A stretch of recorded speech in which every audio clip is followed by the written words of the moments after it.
It's Thursday, it's 12:15 and we're live in Westminster. One of the worst days I've known it.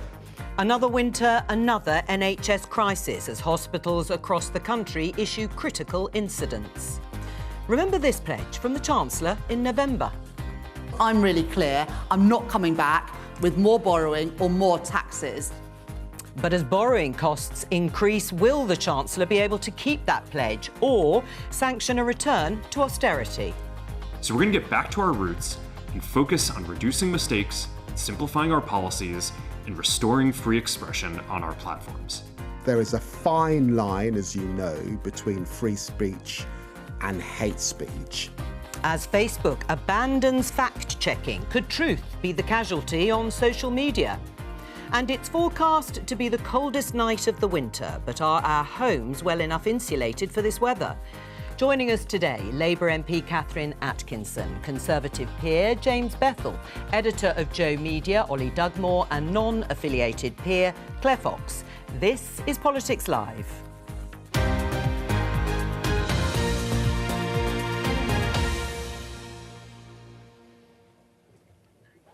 Critical incidents have been called in a number of major hospitals in England, partly due to the rise in flu cases. The BBC has been filming at one of those, Warwick Hospital, as it declared that critical incident.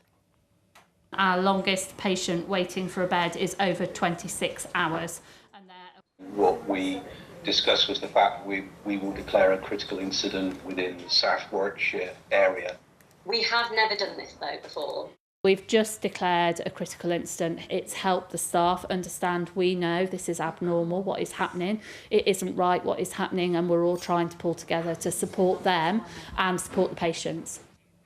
As I say, it's happened in a number of hospitals and trusts, and it does mean if you call a critical incident, it triggers a series of measures that hospitals can call onto. It's not the first time. Of course, critical incidents are called quite often during the winter period. But my question to the panel to start the programme, Catherine, is can the NHS continue to lurch from one crisis to the next? I think the winter crisis that we're seeing is dire. It is not good enough for patients. And I've heard so many heartbreaking stories from staff as well.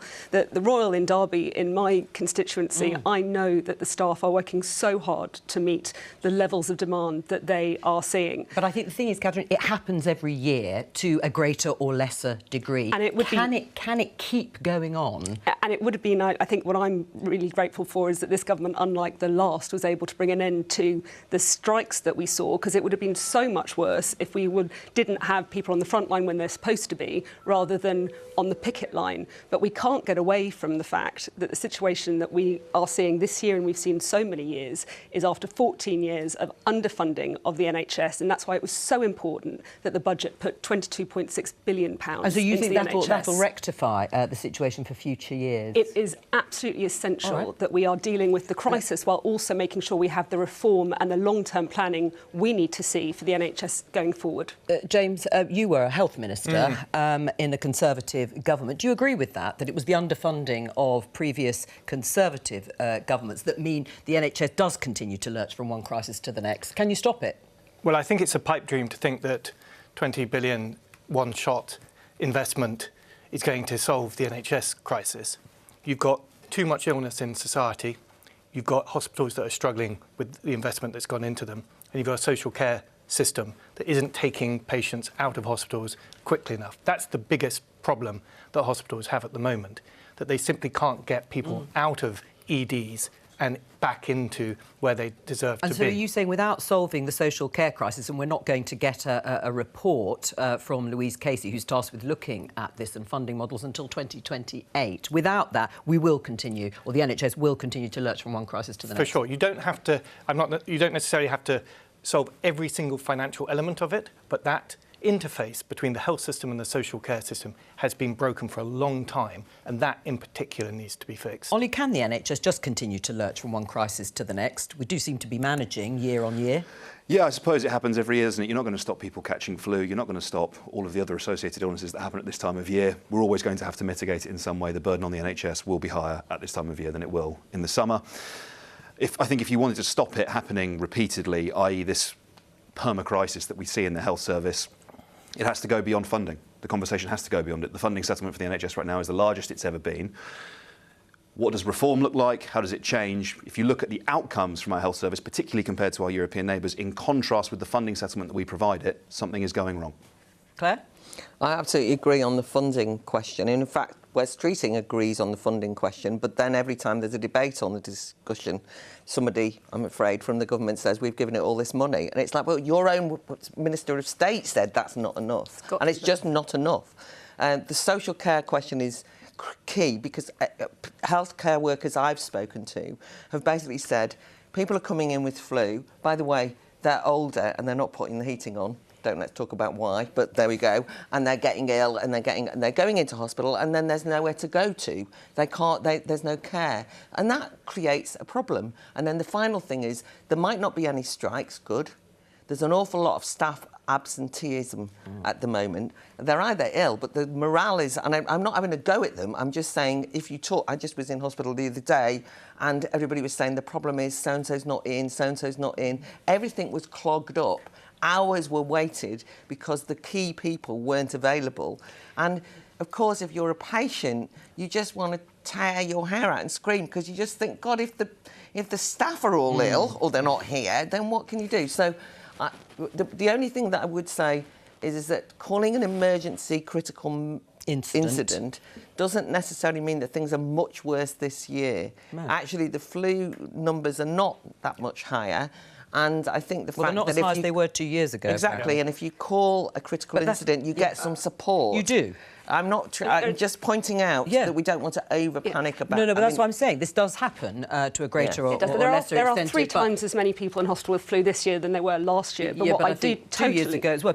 But can we continue in this vein? Well, and are you disappointed? I'm just going to put, are you disappointed that it's going to be 3 years until there is this report into social care? I totally agree that it has to be funding and reform. And I also agree that we have to fix the front door, which also involves ensuring that people can see their GPs and access community care, as well as fixing the back door and making sure that we are able to have people safely discharged to free up capacity in hospitals. Right, but I mean, Andrew Dilnot, who did that review, gosh, I can't remember now, years and years ago into social care, he's tearing his hair out, and he was quoted as saying it is bleeding obvious that it's needed to be solved. So are you disappointed it's another 3 years? I think we need to have this being a cross-party agreement, that we find ways of tackling the social care crisis. We've seen underfunding in local authorities also, which means that has a direct impact upon social care.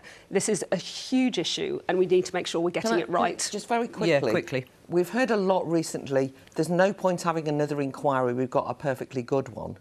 It was in relation to a different topic. On the Dilnot review, there's no... it's there. Okay, why don't you implement that? I'm just pointing out, we've heard a lot of we don't want another inquiry. I spent 7 years on a public inquiry, so I have some insight into the benefits and the limitations when it comes to public inquiries, and I think the two things are completely different. But we do need to ensure that we have cross-party support of the way forward when it comes to social care. That doesn't mean you don't have no action, but it does mean we need to have a proper strategy going forward. All right, well, let's talk about borrowing costs and whether the Chancellor, Rachel Reeves, has a problem. Let's take a look at some of the headlines. First of all, the Daily Mail.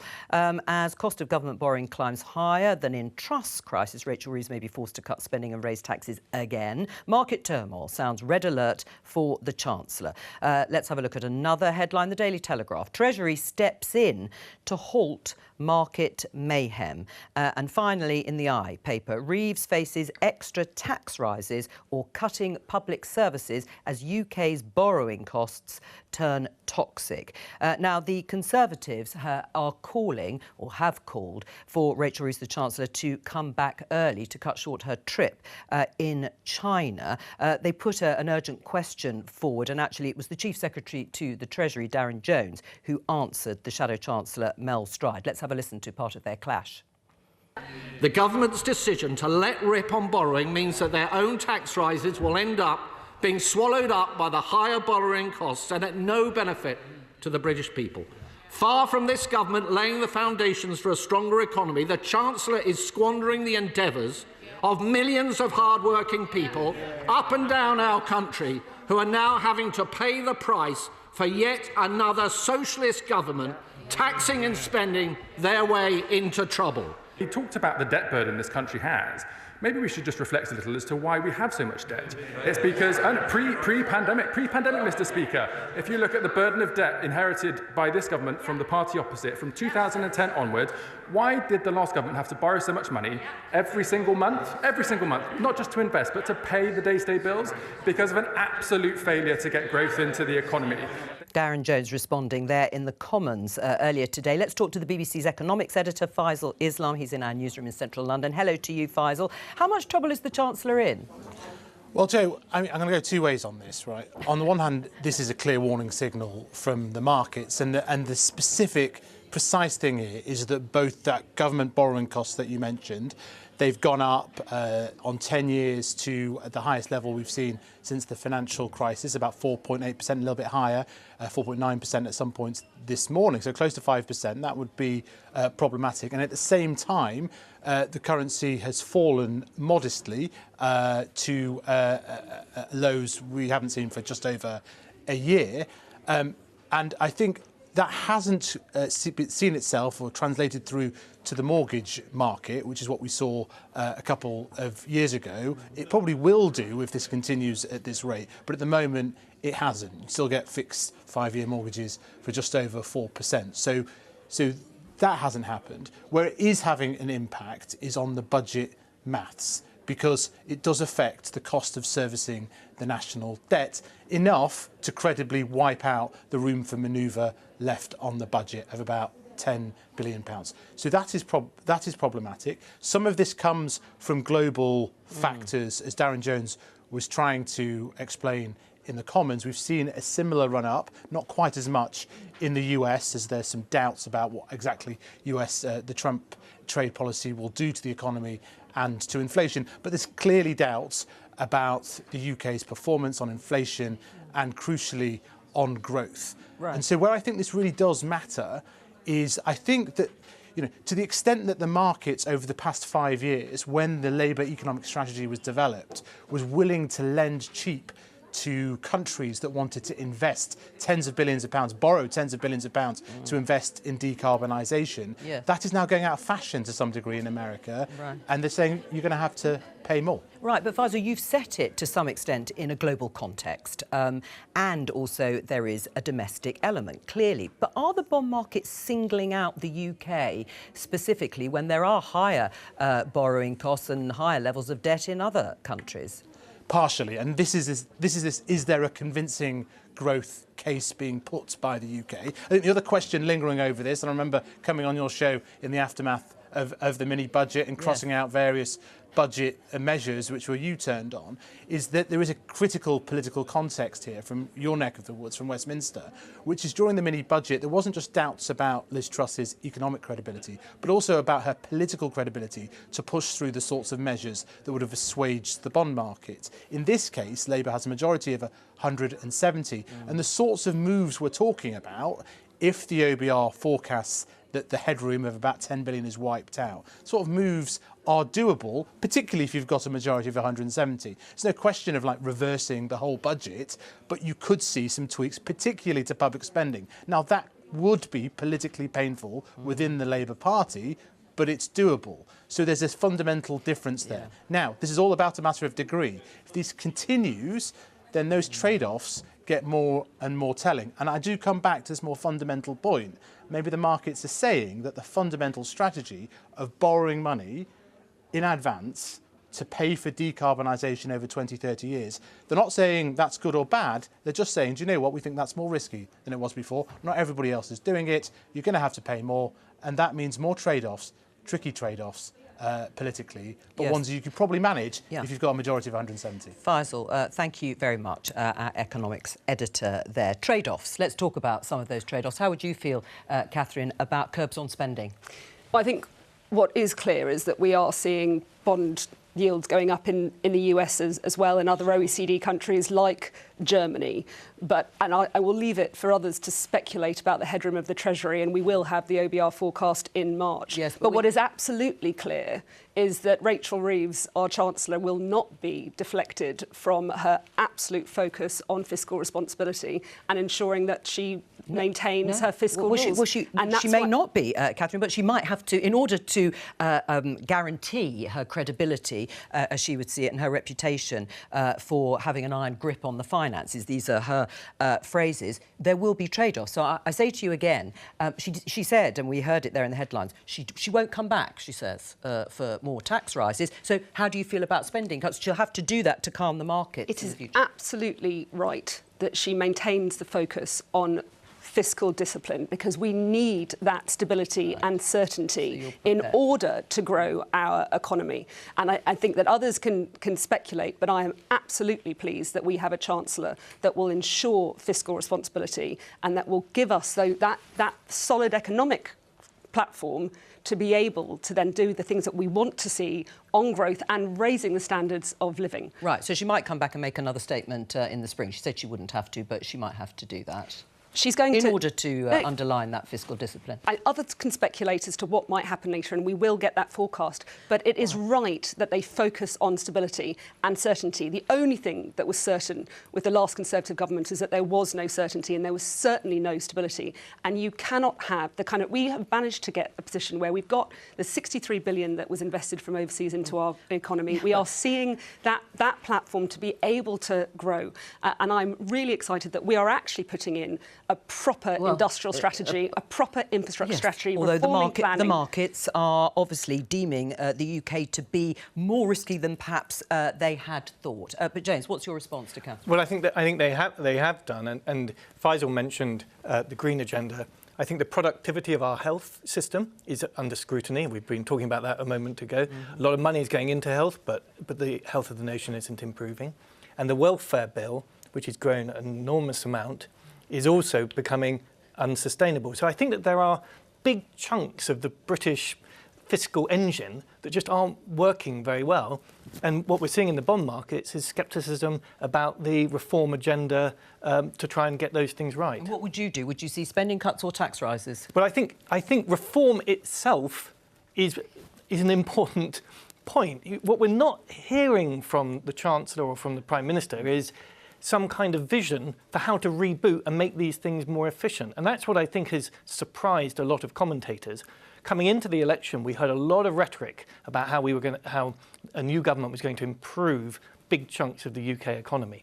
But the actuality is it's more of the same, and the daily announcements coming out of government feel very, very familiar. Right. So the sort of mistakes that the Conservatives made in government, I mean, particularly under Liz Truss and Kwasi Kwarteng, the mini budget. I mean, to some extent, do you accept that probably, in the minds of the markets, if not the electorate, has made the UK more of a target? I think Faisal put it well, which is the political circumstances are now completely different. So no, I don't think that's quite right. I think it is completely different. I think that, yes, we've got bond yields going up, but we haven't seen the plummeting of the pound, and we haven't seen the markets spiralling. We certainly haven't seen the impact that we saw on my mortgage and so many of my constituents. That is not what we're seeing here. We're seeing fluctuations, and it shouldn't divert this government from being absolutely clear that stability is essential. Right. What do you make of what's happening in the markets? Should the government be worried?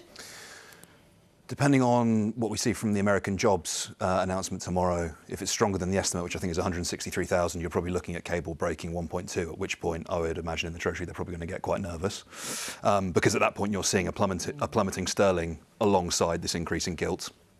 I would just sort of urge caution or an alternate path to what we're hearing so far, Joe, which is, 3 letters, 1 word, tax, right? Rachel Reeves has ruled it out. Other people are ruling it out. We could have, rather than the sort of the socialism that's a figment of Mel Stride's imagination that he's projecting onto the Labour Party in the House of Commons there are alternate ways. I feel like there's almost this reflex that we feel constantly, particularly in Westminster. In case of emergency, we smash the glass and we close a swimming pool in Bolton or something like that. And it doesn't have to be like that. There are a myriad other options available to the Treasury, should it choose to indulge them. Right. I mean, in terms of tax, do you think it was a mistake to rule out increasing the sort of big levers of... Yeah, 100%, yeah. They could equalise taxes on income and capital gains. They could look at a land value tax instead of council tax. They could change the rules around inheritance tax to place a greater levy on people when they die. All of these are valid options. The danger of that is that the flight of capital out of the UK increases. I agree there are levers, and in some ways I am surprised that those haven't been reached for. But now that you've made the commitment not to go for them, were you to reverse that, I think that already a lot of rich people have left the country. I think the capital flight would get to be a bit of a tsunami. I think that the thing that's interesting is that phrase that you used in good faith, which is Rachel Reeves will not be deterred from sticking to her fiscal rules, is kind of the dread chill that we all hear. Because what we hear is no imagination, no vision, and a kind of technocratic, we will, the computer won't, won't say no, or whatever the phrase is, or says no, rather. I think that what's lacking here is on growth. And the problem is that the phrase growth was used by the Labour Party, and I can assure you it filled my heart with joy. That's what we all want, right? A growing economy, a new industrial revolution. Brilliant. However... But everyone wants that, don't they? No, exactly. But what I'm saying is that was talked about. The contributions that have been made by the Labour government at the moment are not adding to it. Faisal is right that the green transition and the cost of that in terms of public, spending is, I think, going to hold back growth. That's one argument. But I also think the national insurance contributions on employers is actually a jobs tax. It means that ordinary working people are going to not have the jobs that you need. I think that the fact that you've used the inheritance tax to attack family farms, ironically, is going to mean less investment and less productivity in food production. I think energy is in crisis. We're going to go on and discuss. So actually, the basis on which you have growth doesn't appear to exist. And it's like a meter-on moment rather than a Liz Truss one, which, by the way, and there's sort of the Tories going on about the socialist government. God, it's like, what are they talking about? They think this is a socialist government. They're as deluded as Rachel, more so, right? But anyway, the meter-on moment was where he lost the confidence of the market and so on, but also lost the confidence of working people. Let Catherine respond to the political choices which have led to what Claire's saying. I think two reasons why it is so important that we have a Chancellor that is going to make sure that she sticks to her fiscal rules, and that fiscal responsibility is so central to what she is doing. It's partly because that is exactly what we committed to in our manifesto. And if we're ever going to get trust in politics back, it is about showing people that we are delivering what we said we were going to do. But secondly, if we want to see growth, we need to ensure that people know what our plan is and know that actually there is that certainty, that we do have that strategy. And I think that is why I absolutely am relieved. Ollie and Claire, but you need to have an economic basis. You need to have a solid economic foundation for that. And if we... And having business know the direction of travel, having business know what we're focusing on, encourages investment rather than discourages investment. But what has happened to growth? I mean, the growth figures that are predicted are anaemic, a continuation, in fact, all right, apart from a few months at the very end of the Rishi Sunak time in office, they were sluggish for 14 years. I mean, the problem is, if the policy choices that the government are making the markets do what they're doing now, which is increase the rate of interest that the government has to pay on borrowing, then is it time to change those policies? You are absolutely right that we saw stagnating growth for well over a decade. I know, but that's not... But in order for us to build upon everything that we are doing, it's our number one mission is to deliver growth. And for us to be seeing that, we need to make sure we have certainty. All right, was this helpful? I mean, Claire has cast scorn on the comparison with the Liz Truss era. But anyway, the Daily Telegraph, Liz Truss has sent Keir Starmer a cease and desist letter over claim she crashed the economy. Not sure she's got a case. You're not sure she's got a case? No, I don't think so. You don't think it will stand up in court? Was that helpful, do you think? Or a reminder of perhaps... Oh, unbelievably unhelpful, but that's not the first thing Liz Truss has done that's unhelpful. It's also like, do not criticise me when I was the Prime Minister. It's not fair. Yeah. It's like the most churlish, immature response one could possibly have. Oh, well, there you go. You've heard it from Claire Fox there. Right, let's talk about social media, because this week Mark Zuckerberg, the chief executive of Meta, which owns Facebook and Instagram, announced that he would do away with third-party fact-checkers on its content in the US, which he has described, he describes them, I should say, as too politically biased. It'll be replaced with X-style, Twitter-style community notes where commenting on the accuracy of posts is left to users. He posted a video, you saw a little bit of it earlier. Let's have a listen to more. The recent elections also feel like a cultural tipping point towards once again prioritizing speech. So we're going to get back to our roots and focus on reducing mistakes, simplifying our policies, and restoring free expression on our platforms. Europe has an ever-increasing number of laws institutionalizing censorship and making it difficult to build anything innovative there. Claire, good or bad thing? It's brilliant. It's brilliant for a range of reasons. I mean, first of all, because you always were made to feel as though you were going mad when you said there is censorship on social media platforms and the fact checkers are biased and they've got particular ideological commitment to not allowing you to say, for example, there are only two sexes or be gender critical, or anybody who might say massive immigration is a problem is going to get shadow banned, all of these things. Anyway, everybody said, oh, God, you know, paranoid, you know what I mean? And he comes on and says, actually, we were doing all those things. You're right. We were biased. We were politically driven, and we're changing it. And secondly, because the most important thing is, in a democracy, for me, free speech is the core. It's the public square. I want free speech. And I don't, by the way, mean, oh, my hero. I'm just pleased that somebody else has agreed that free speech is now slightly more in vogue this week. Do you agree with all that? To an extent, but not fully. So... do we need independent fact checkers? Yeah, we do. Yeah, for sure. But who are they? Well, that's the key question, right? And whether or not Facebook is the right, Meta, I should say now, is the right person to mark its own homework, absolutely not. These platforms want to behave as if they are the public square, the home of debate, when in actual fact they are ginormous multinational corporations that surveil their users, extract data from them, and profit from it. So you can't have it both ways, as much as Mark Zuckerberg would like it to. And it's very much him reacting to the election of Donald Trump, right? He is very self-interested, and in the space of 4 years, he's gone from banning him from his platforms to now saying, actually, we're going to sack 40,000 content moderators from our staff. So I wouldn't hold him up as a paragon of virtue or sort of a moral guiding light. And neither would I. But absolutely, content that gets posted on social media, it requires regulation. 100% it does. It cannot be a free-for-all, and we cannot have free speech absolutism for relatively obvious reasons. Right. What happened to the sovereign individual? Oh, very good. I'm not necessarily, the biggest advocate or fan of the sovereign individual, but nonetheless, look, I think within reason, you should be able to say what you want. For example, in light of the riots over the summer, I wasn't that hot on people with sort of 5 followers on Facebook being sent to prison for things that they'd written on Facebook. I thought that was a dramatic overreach. When it comes to people like Elon Musk, who are the most followed people on his platform, posting the things that he has been posting since the beginning of this year, it becomes a very different issue. Yeah, I mean, it's interesting. So, go on, James. Well, I was just going to say, what we're not talking about is the algorithm at the heart of social media. We're talking here about content. I've got a lot of sympathy for what Claire was just saying about lifting a lid on what the content moderators are doing. But it's the rabbit hole problem that hasn't been addressed. It is the escalation of dangerous and exciting content that takes people into extreme behaviours. That's really the toxic element of these platforms, and that itself needs to be regulated.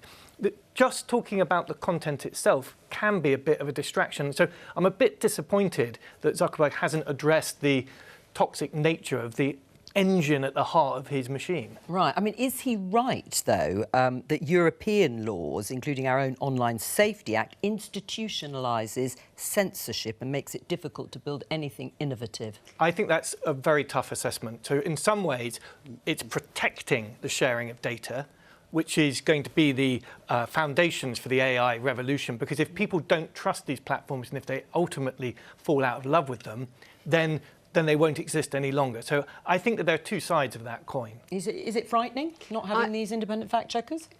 Well, I think I don't really see that fact checkers are undermining of freedom of expression. I think people are free to say that a triangle has 4 sides, but I would quite like a fact checker to point out that triangles have 3 sides. But I'm a parent of 3 young children, and the thing that's most important for me is that children can access the internet safely.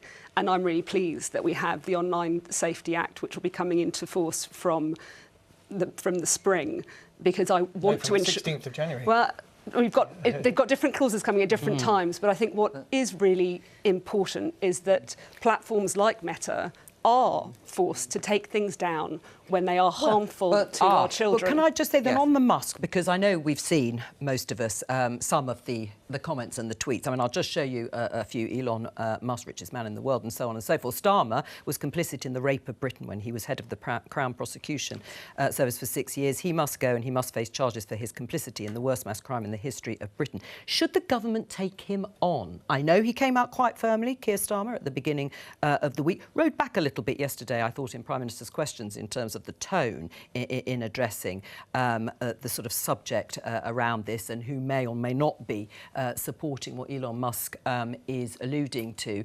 But should they take him on? Should they, ban it? Should they be much, much tougher or not? I think Elon Musk has his own platform. I don't think we need to amplify it here particularly, but I do think that Keir Starmer was absolutely right to set the record straight. Right. I mean, the thing is, what is the truth, though, Claire? Because you say you want people to be able to discuss things openly without fear or favour, but when does it cross the line into hate speech, or it's just plain wrong? So the thing that you've got to acknowledge is that under Meta, under Zuckerberg, right, so I'm not trying to give him any glory, we now know that, for example, the Biden administration interfered in facts, using fact checkers, which were accused of disinformation, of suppressing the Hunter Biden laptop story and the Wuhan lab leak theories, both of which now everybody says, oh, really sorry, and so on. The reason I'm saying that is because the idea that if you don't like fact checkers, you don't like facts, just want to put that to bed. Yeah, but Secondly, Elon Musk owns a whole social media handle, and he's putting out these things. Ironically, Elon Musk's rather manic tweets, I'm not allowed to say that, he'd probably do me, but anyway, Elon Musk's postings are revealing about Elon Musk, as are many people's posts. The point about the hate speech thing is, when you were talking about the grooming gang, just not to go on to that, but I find it offensive and pretty hateful that because I have been talking about that issue for some time and was calling for inquiry, that I get told by the Prime Minister of the country that I live in that I'm hanging on the coattails of the far right. I mean, what's that about? That was what he said because I heard him say it, and therefore I'd say, when you say hate speech, the thing that we've got there is it's subjective. Because what is called hate, you can kind of say, oh, we all know what we mean. But in fact, hate speech has been used to describe people who have, for example, gender-critical views. And that most frequently, people like Kathleen Stock have been called a bigot and a hate-monger because of her views. Right, well, Catherine, So what do is you that say hate about speech? Claire feeling offended, let's put it that way, about, well, you know what I mean, about Keir Starmer saying that she's hanging on, her and others are hanging on the coattails of right-wing, far right. Sorry, far right. Activism, yes, far I right. think that the frustration that was felt certainly in Parliament by some yesterday was that we had a really important bill that was actually protecting children. If this is what we're going, that we're actually protecting children, and that there was a wrecking amendment that would have stopped what was going to happen. And also, you had a TikTok video that you brought out last week, a Labour Party TikTok video, in which, first of all, you had these gross-looking animals declaring the success of your government, and then we discover that the lyrics of the song that was playing throughout were the most vile, misogynistic. I mean, you should read them. And I think that was why Portuguese. Which is why it was apologised for. It was a mistake, and it was apologised for. It was a mistake. And that's what happens on social media. People make mistakes all the time, and very often they apologise. I just don't think you should be dragged either to prison or kicked off social media. Well, you made a mistake, you apologise and move on. What about if you lie? What about if you lie? Well, as it happens... Keir Starmer is complicit, that's what he said. As far as I'm concerned, part of the public square and part of the responsibility is that you constantly take on people you think are lying.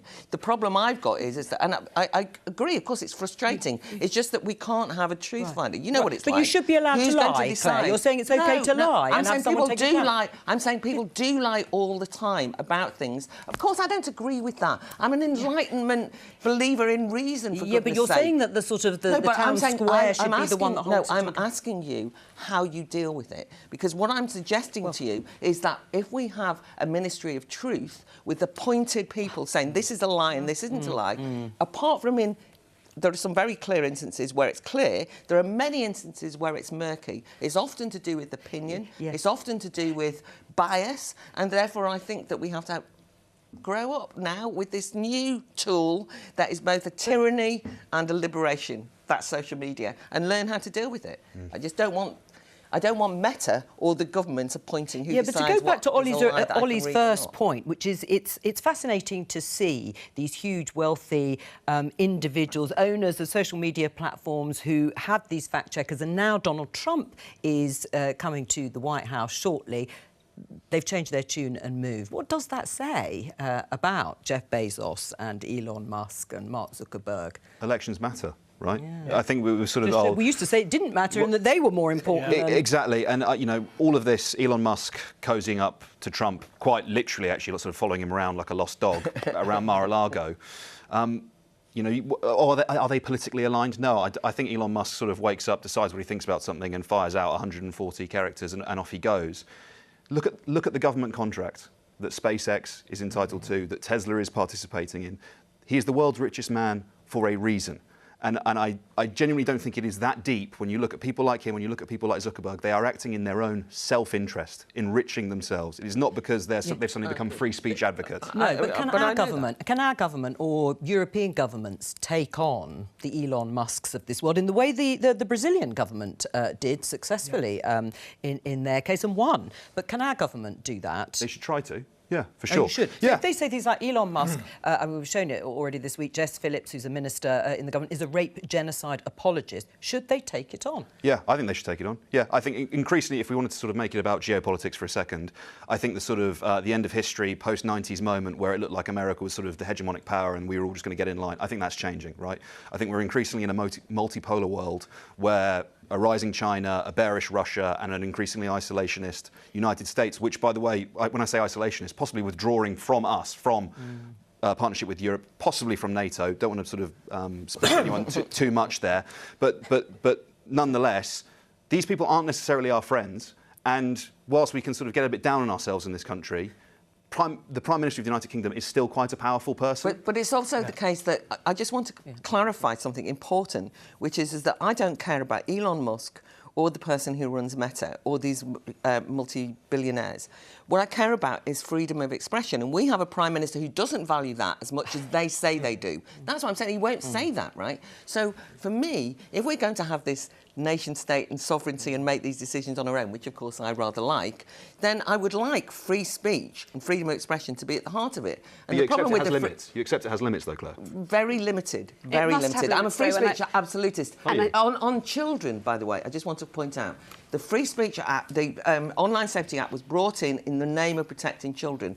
Only about 20% of the Act is dedicated to that. The rest of it, I would say, is dedicated to incursions into the freedom of expression and freedom of speech of adults. And that's where I get... Where are your children? No, that's another argument. Well, good point on protecting children, Claire. But we're going to have a battle with Elon Musk shortly on Twitter, because we have brought in age verification on pornography in the UK. That's going to be enforced very, very soon.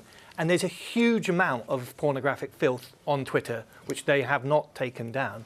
Britain will require Twitter to either put in an age verification bar or to close it down in the UK full stop. That's going to be a really interesting confrontation and a time when the UK government does have to go toe-to-toe with the world's richest man. Catherine? I think it is really important that we also listen to young people on this. Young Minds, which is a mental health charity, surveyed young people, and 89% agreed that social media can help drive harmful behaviours, and we have absolutely seen that. And whether it's self-harm or eating disorders or suicide, we of course need to protect children. But it's also the 10th anniversary of the Charlie Hebdo massacre, in which people were murdered, slaughtered, in fact, in the Paris offices of that satirical magazine by Islamists who said, radical Islamists, who said that they had hate speech on the cover of their magazine because of the depiction of the Prophet Muhammad in a satirical fashion. What I'm trying to say to you is we want those young people to grow up also to know that it's important to defend the right to lampoon, satirise. That's the world we want them to grow into as well. All right. We're going to talk about the weather. It's actually bright outside. We love to talk about the weather. Let me just show you this headline in The Independent. UK Weather Live. Fresh ice warnings as Manchester Airport warns of flight delays after heavy snow. Everyone has noticed the cold snap. It's across the UK with varying degrees. Temperatures reaching as low as -12 overnight, and there's more cold forecast. Good time to talk about home insulation. A scheme launched by the last government in March 2023 promised to spend £1 billion over 3 years on insulating homes, but figures show that only 11% of that money has been spent. Let's talk to our political reporter, Jack Fenwick. Jack, hello to you. Tell us more about the plan. It looks cold out there, but bright at least. Why so little has been spent? So this scheme, launched by the Conservative government, as you say, in March 2023, was called the Great British Insulation Scheme. Essentially, it's a way of the government paying for certain types of insulation, be it wall insulation or loft insulation, in people's homes. Now, this was launched with quite a bit of fanfare. We were told that not only was it an important part of the plan to get to net zero, but that also, crucially, it would bring down people's household bills at a time of sky-high energy prices, which are obviously incredibly important, especially when it's as cold as it is today. Now, eligibility involved things like what council tax band your house is in or how energy efficient it always is. And it's an ongoing scheme. You can still apply for it. But I've been keeping an eye on the data that's published alongside this scheme. And as you say, the latest lot of data that we got just before Christmas shows that with half of that 3-year period gone, only 11% of that target money has been spent, £114.2 million. Now, that has insulated around 30,000 homes. The plan was that after 3 years, it would insulate around 300,000. It has been speeding up. In the latest 3 months of data we've got, it's gone a bit quicker, but clearly not at the point that it needs to be to hit those targets. Right. I mean, why is it so unsuccessful, do you think, briefly? Well, it appears to be a combination of some households that are eligible not applying and potentially other households who thought they were eligible finding it tricky. The Labour government has actually acknowledged that there have been some issues with it, and they launched a consultation to try and find some improvements. But I think it really throws up a couple of things. The first one is why it is that governments find it so difficult to deliver on these big public-facing projects. We've seen similar issues with things like the scheme to upgrade boilers.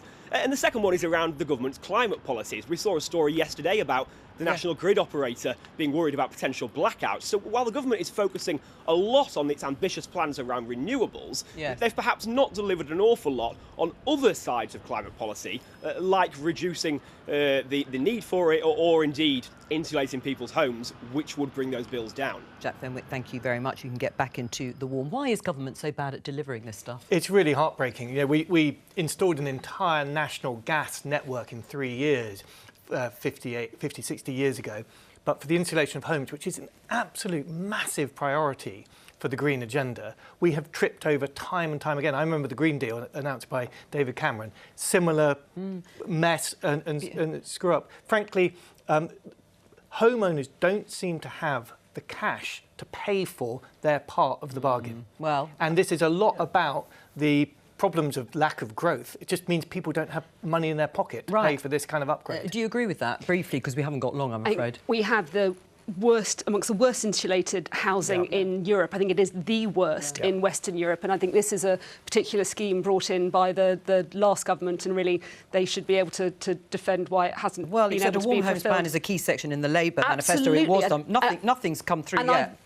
I've been on programmes like these for many times as a candidate when I was saying how important it was that we have proper insulation, and that hasn't been delivered. But what we have already seen under this government is the new warm homes plan. And we're getting £3 million in Derby to make sure that we are going to be seeing better insulation in our homes. The bad news, Claire, is you've got about 10 seconds. It's the equivalent of saying put on an extra jumper.